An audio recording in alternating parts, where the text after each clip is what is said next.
Hello and welcome to the Food Environment. I'm your host, Gabriel Wright, and today we are talking about an all-time classic meal. We're talking about Caesar salad. Caesar salad is a classic meal originally made in Mexico, in the city of Tijuana. Most people don't know that. They think it's an American invention or perhaps European, something like that. But no, it's actually from Mexico. And we're going to talk about all of the individual ingredients of making the traditional Caesar salad today and their environmental impacts.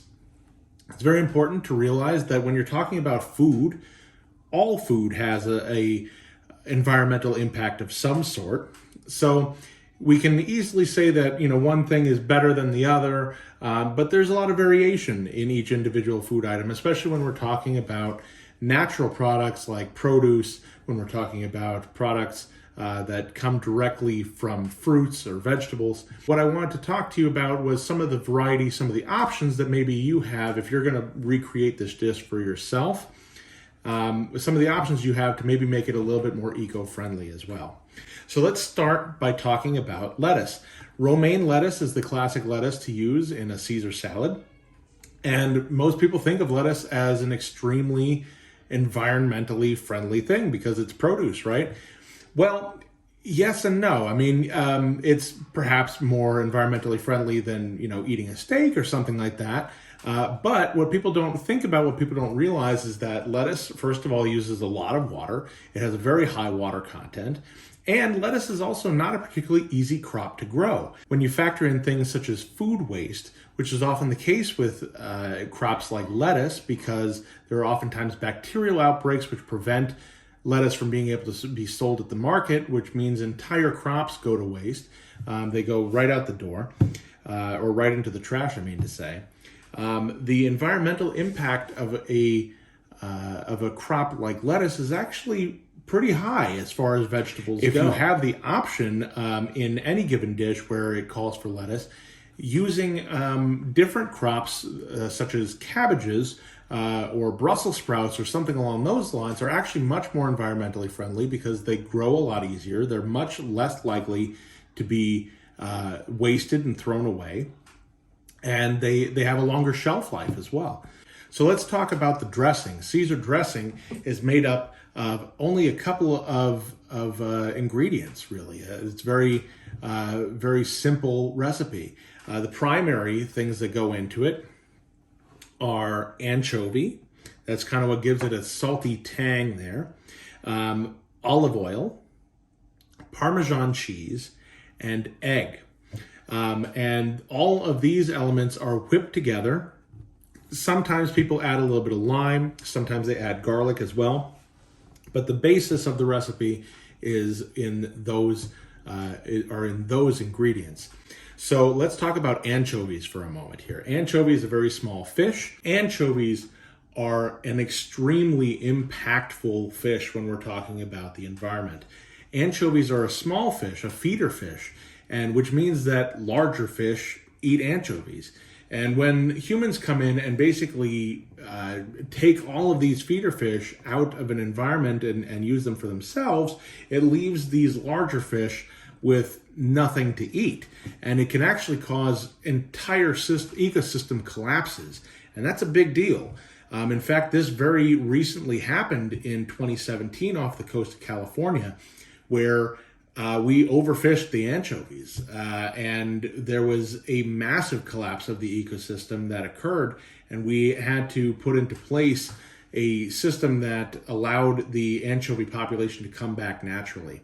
So it's very important that you research where fish comes from and whether or not they are being grown and farmed or fished sustainably. So something to keep in mind when using recipes that have a fish that has a larger impact like the anchovy is to significantly cut back on your use. Now, so the next thing I want to talk about are eggs.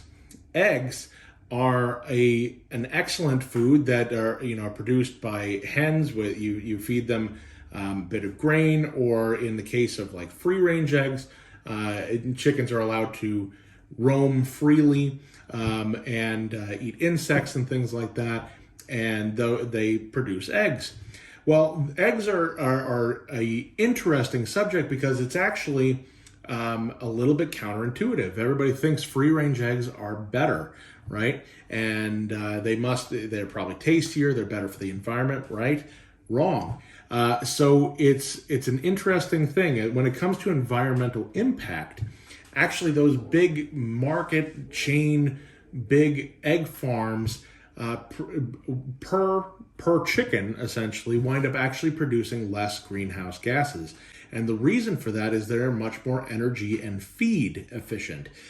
Chickens that are in these massive factory farms are able to have their body heat regulated by the farm itself, which allows the chicken to use less energy, which means that they in fact use less feed per chicken, sometimes as much as 20% less feed per chicken in order to produce the same number of eggs. And then you look at the opposite end of the scale and you have free-range organic chickens. Well, they still get fed and they wind up utilizing more food. And that the supply chain for that food is what causes greenhouse gases to be greater for them, sometimes as much as 20% greater. So the balance is this, and the difficulty is this. On one hand, a free-range egg is going to give a better source of nutrients to a human body because the chicken is healthier and it is getting a better source of nutrients itself and is able to produce a higher quality egg. On the other hand, a mass market egg is going to have a lower nutritious value for you. However, as far as greenhouse gases are concerned, as far as environmental impact is concerned, it's actually probably better for the planet to have these large factory farm eggs than the free range. A small local family farm or a neighbor who happens to have chickens and things like that, those are still the absolute best places to get your eggs from if you can. You're going to get the highest quality. The environmental impact of something like that is extremely low, especially if you keep chickens yourself and you're able to give them your food scraps and things like that. Those are going to be very recyclable ways of raising chickens and producing eggs that are much more environmentally friendly. So if you have the ability to get local eggs from small farms, that is the absolute best way. But if your main concern is environmental impact, buy the cheap, inexpensive, major factory farm eggs.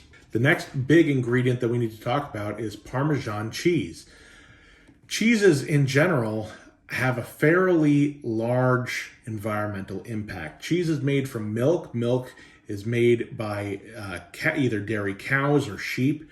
And it is well known that dairy cows, meat cows, these are fairly heavy producers of greenhouse gases. And cheese is no different.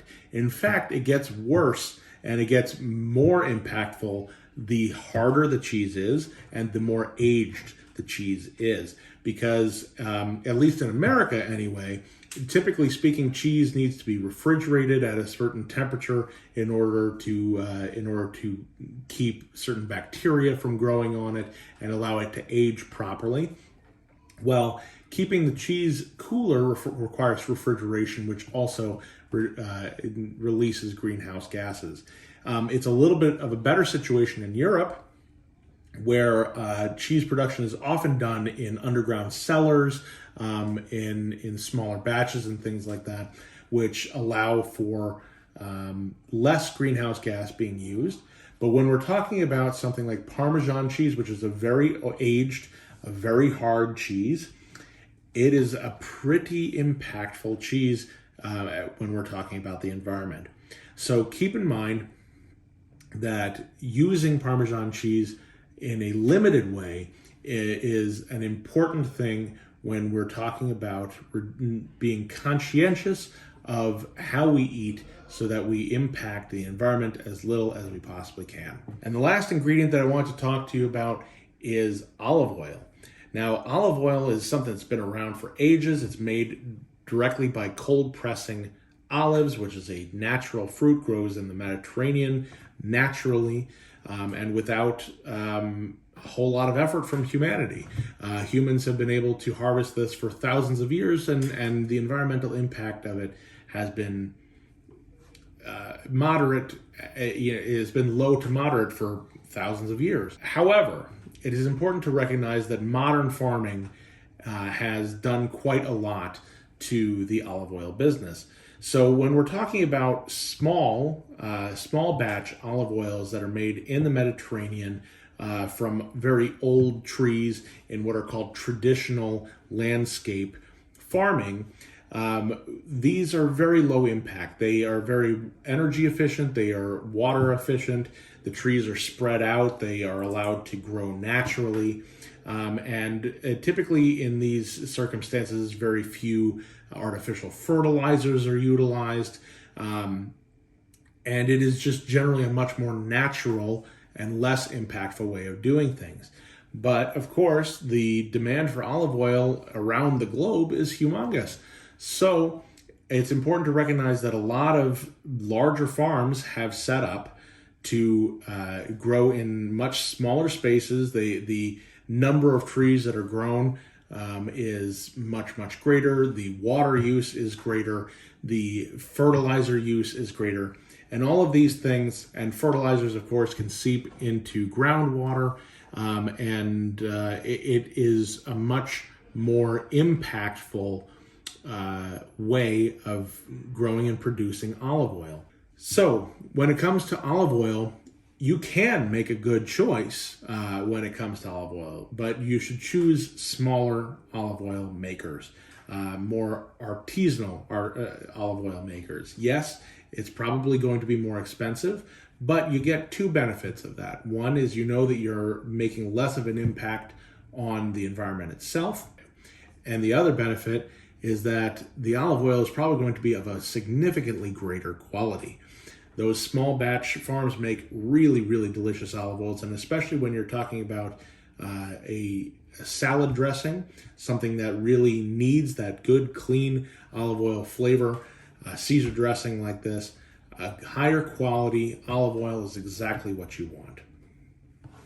So thank you so much for joining me. I hope you learned a little bit about your favorite salad, Caesar salad today. And I hope that next time you order one, or the next time you decide to make one, you will make some newer, better choices as far as what is the best choice for the world we live in, and how can I still enjoy the things that I want to enjoy, but also make conscientious choices. Thank you so much for joining me. You have a great day.